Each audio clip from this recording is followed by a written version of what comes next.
It's showtime and we're live. Hello, how we doing?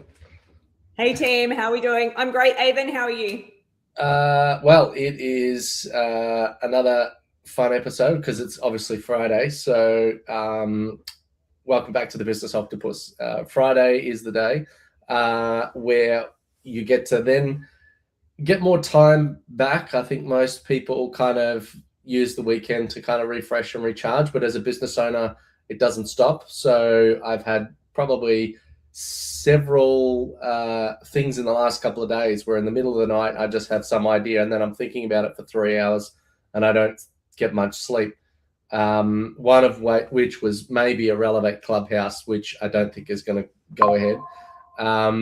So anyway, there was a commercial property. It looked like it was going to go for a steal.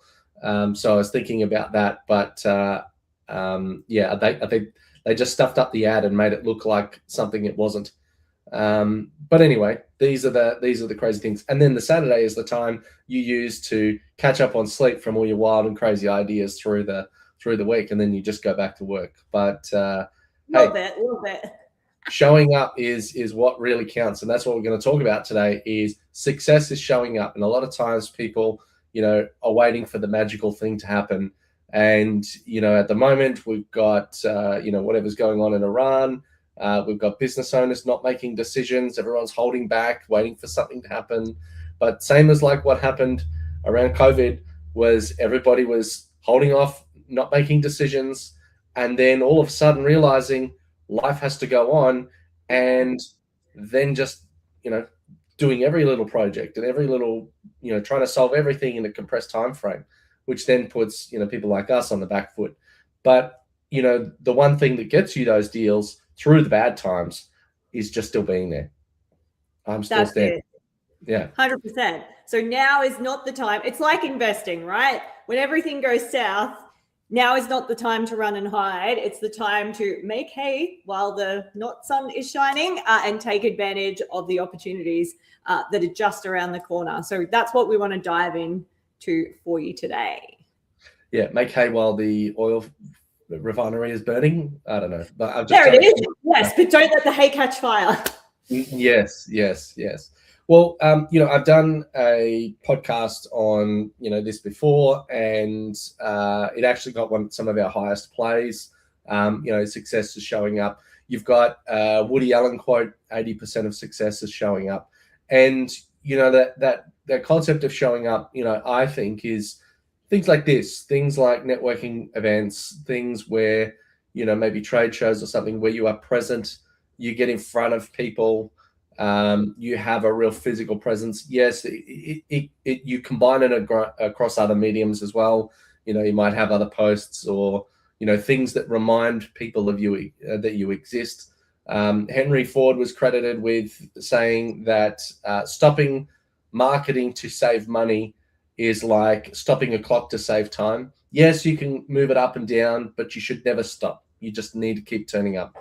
So, what are some turning up things that you can think of? I think first thing, marketing, like you say, we were talking about ads earlier today. So you might reduce your ad spend, for example, or you might switch from a sales campaign to an awareness campaign so that you're still top of mind. So making sure that we're not turning things off completely. Or if you're for example, doing your follow-ups, making sure you're still following up with people, even if you're getting a lot of no's at the moment, or not yet, as the case may be. I was saying to Avon, I was getting frustrated that some of my leads had ghosted us over a period of time. And I think there's just hesitation to do business generally. So I sent a cat meme, and it's a cat sticking his head through a hole in the ceiling saying, "Hello, are you there?" And I sent maybe 7, and I got 2 responses that I sent proposals out for. So, just keep showing up. They may not land tomorrow, but we've progressed in that deal flow. So just keep showing up. There's a couple of examples. What else you got, Avon? Well, like with the proposals, sending out, quotes of proposals.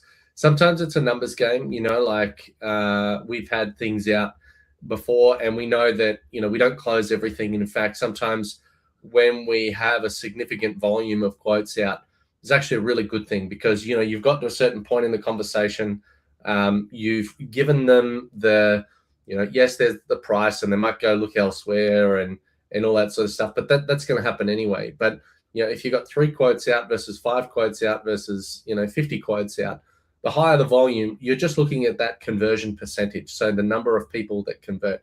Yes, you could do things to improve your conversions, but at some point you've got an interplay between more quotes out versus conversion rate, and you kind of need both to kind of grow in order for you to continue that sales growth. But if you're not out there in the game, like, you might only quote the one person that you think is going to close instead of the 5 people that are a maybe, and you just don't know. Maybe you send, if the option is I'm only going to spend time doing 1 quote, then you have a 50-50 shot of winning or losing that quote. Whereas if you say, all right, well, I'm going to send 5 quotes out to these people who are sort of kind of interested, they might then get the information that they need to say, yes, I'm going to make a decision, or my decision point for this is at that point. So there's a certain volume of effort that needs to continually happen, whether you're closing deals or not. And I think a lot of times people stick their head in the sand and they slow down and they think, and I'm guilty of it too. Sometimes I just don't feel like making content. We were talking about it earlier, where I'm tired, or I don't feel creative, or something like that. And I for me, I feel like there's a little bit of short-term excuses. And I ultimately do put out a higher volume than the average Joe. I'm certainly not anywhere near some creators that put a ton of content out there, but I think I put enough in the world that people know enough about me, enough about what I'm there to do, and are reminded that I exist. I've been recognized on the street a few times now, not enough to have my own security team, but showing up actually really matters. Yes. It does, absolutely. And being consistent about showing up, like us doing our live streams. How long have we been doing this for? 18 months-ish? About I think yeah. 23. I don't remember I could look back at the past episodes, but yeah. Not many. Not many. No. Well, anyway, we've done hundreds of episodes, and we now get more live viewers than we've ever gotten before. We get people comment, we have conversations with people after the fact. Not everybody turns up at this time of day. Sometimes people go and watch the replay or leave comments a day, a week, a month later. And sometimes we repurpose that content and put it in other places. So showing up doesn't always have to be your physical presence. So showing up can happen in a number of ways. And that reminder, that constant reminder that you exist, like you were saying, when someone might come back 10 years later and say, yes, I want to work with you. Or I think the longest I've been able to track, I think, is at about 2.5 to 3 years. And Nice. But we stayed in their life. They weren't ready to work with us at that time. Fast forward, and their business had changed significantly, and so had ours. And at that point, they were like, yep, I'm ready. Let's do it. And it was, nobody else was in that equation. There was never like, I'm going to now shop you against 5 other people. It was you and only you, or us and only us, I guess, to solve that problem for them. That's it. And that's because Avon and the team have stayed consistent. If they decided, I'm going to stop showing up, they would not have stayed top of mind. Is that right? That's 100%. Yeah. 100%. So it's kind of like compound interest over time. Is people compound their level of interest in you and the problem that you solve. And ideally, if they may not necessarily perceive that they have that problem, or it's not enough of a pain point to solve. But as soon as it does become that pain point, that's when they go, aha, now I need to go and talk to Amanda, or need to go and talk to Avon, or something like that. So I think in what are some of the easy ways that people can show up if they're not doing it already? I think for me, it's about having a plan, or a content plan. So we have certain KPIs, if you like, like how many videos we do a week, how many Medium articles we do a month, how many posts we do a month, all of those things that are formatted differently, that do different things. So if you have that planned out and you have time set aside to make it happen, it makes it infinitely easier for you to show up, because it's just part of your flow of work. It's just part of what you do on a daily, weekly, monthly basis. So because you know yourself, let's say today I know I need to shoot a video, but then 75 things happen and it gets to 4 o'clock because I just knew I had to do it and I hadn't planned for it. I'm probably not going to do it. By 4 o'clock, I'm going to be like, I just cannot muster the battery energy to do that. So having a plan in place will help you to no end.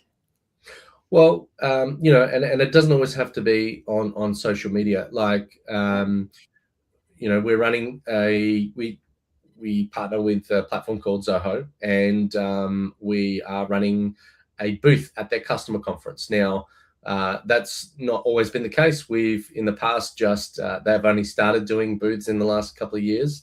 You know, we've turned up to every event, and I've also turned up to their offices and events in other parts of the world, and you know that gets noticed. And now we have a very strong relationship with them, and also, like, say for example, at this customer conference, you know, my team and I turn up at the conference, and we have the Relevate shirts on, and everybody knows to look for us. And you know, we've had people go, "Oh, I saw your shirt I was looking for you." You know, because we have the name on up high on the back, so that when people are sitting on the chairs in the rows of people, they're like, "Ah, that's those guys." They're always here. They're familiar, right? Familiarity breeds a, you know, in some one of the ways to say that saying is familiarity breeds contempt, but that's the negative part. But familiarity in marketing is very positive. You know, like there's people use nostalgia all the time to try and get their marketing message over the line. And that's because they don't already have an established reputation in the market. But if I said which bank, straight away you know what I'm talking about. CommBank, yo. There you go. That's because there's a familiarity from, you know, like they started with kids in the, well, they didn't start there, but they had the Dolomite program for children, you know. Oh yeah. You know, that's it. We got suckered in early. Lifetime customer right here. But you know that callback to something familiar is incredibly useful and valuable, and you have to start building that. And the best time to do it was 10 years ago. Next best time is right now. So if you're not spending that time to be familiar, to be remembered, you know, in the back of your mind as that classic age-old brand that's just been around for a long time, you can generate that feeling without having been around a long time. So that's probably the important part of showing up. Exactly. So the biggest question you can ask yourself is, how am I showing up now? And is it consistent enough? Is it so that, what are the numbers, Avon? Do you remember this? How much time does someone have to spend with you, either virtually or in person, to build that trust and likability for them to go on to buy? Is it 7 hours? Is it something like that? What you're talking about is the 0 moment of truth of Google, which is 7-11-4. So that's for like you know, like an online purchase or something like that. So it depends on what you're doing. You know, sometimes it might have to be that you have to spend a little bit more time to spend a lot more money.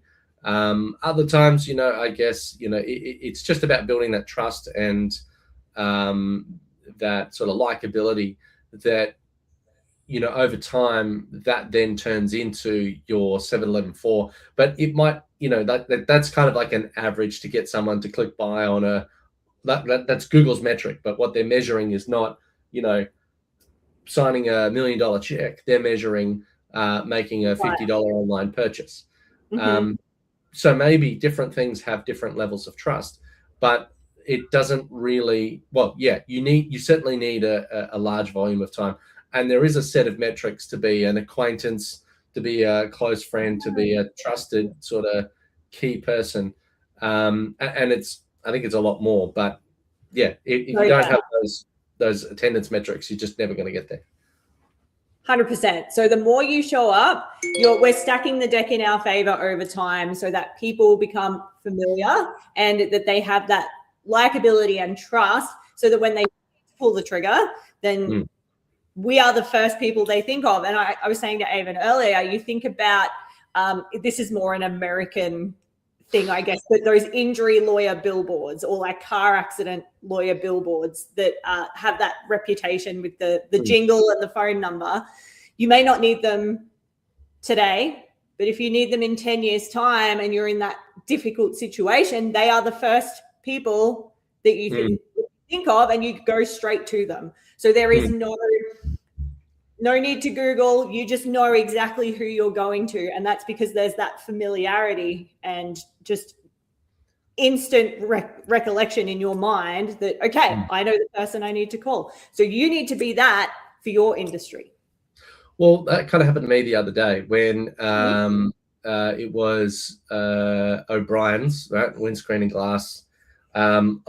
I talked about this from a negative perspective because they automated me out of the process. And, you know, yes, the first thing I thought of was this company because, you know, I wanted to get a windscreen chip repair, but then I also wanted to get some, what's the word? Some, what's that block out stuff? Tinting, yeah. Tinting, yes, done on the rest of the car. I don't know why I couldn't think of that word. But so if with the two services together, I wanted to do them at the same time. So I wanted to go to one place that did both of those services. I knew they did the chip repair, but I wasn't sure about the other one. And I wasn't sure if it was like, maybe this outlet does this one and that outlet does the other task. So I couldn't find it on their website. So I called and then I ended up in a phone tree and I got frustrated with that. And then I ended up calling somebody else.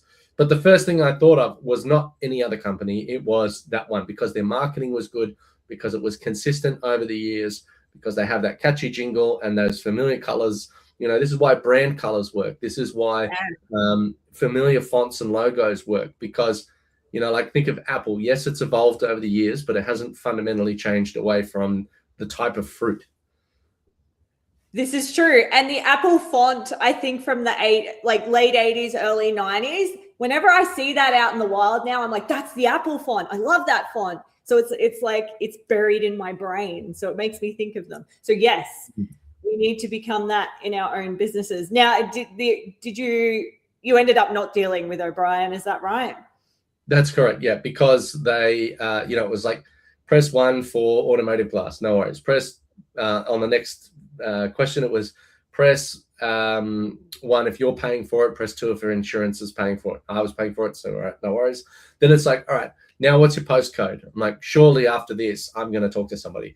So I put in the postcode to get ideally a local store, and then the next question was AI voice thing saying, give us your number plate number. I'm like, I don't want to go through all of that just to ask a simple question. Do you do these two services in one location at the same time? Yes or no? That's my decision gate. I've just gone through 3 or 4 of their decision gates and I'm getting nothing in return. Like, yes, maybe if there was the AI bot, if you could talk to it and say, hey, I have this question, but then, you know, then you're reliant on them actually having that knowledge article somewhere in the system to answer that question, to then prompt the AI to give that answer. But if, you know, like sometimes that, you know, they don't have that written down. So, you know, a lot of times people go, oh, and I'm going on a rant now about AI voice bots, but a lot of times small businesses go, yes, I want to get an AI voice bot, but then it doesn't know anything about your company. It just gets really frustrating to deal with. And all it does is slow you down and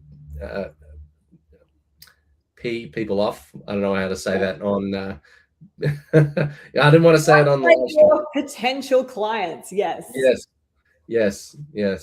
So, well, look, I think, you know, the thing you've got to take away from this is the message that's scrolling across the top, and that is success is showing up. So if you are showing up regularly, you know, like in today's live stream, we've had quite a good number of live attendees. I think probably some of our highest. But, you know, in terms of, you know, turning up and being regular and familiar, to the person that you want to do business with will mean you have a much higher chance of closing that deal, of, you know, keeping that customer around, getting them to come back, getting them to trust you, getting them to question the price a little bit less, because they know that you know what you're talking about. They're not going to go, oh, this is a big risk for me. They're going to say, yes, you know exactly what you're doing. I trust you. Here, get it done for me in a quick and easy, pain-free fashion, and we'll carry on with life. So that's ultimately the goal. 100%. So team, keep showing up and make sure that you keep showing up across your whole customer journey. Don't drop the ball like our friends at O'Brien and their AOA voice bots. Yuck. Yes. Well, thank you for watching, and you stay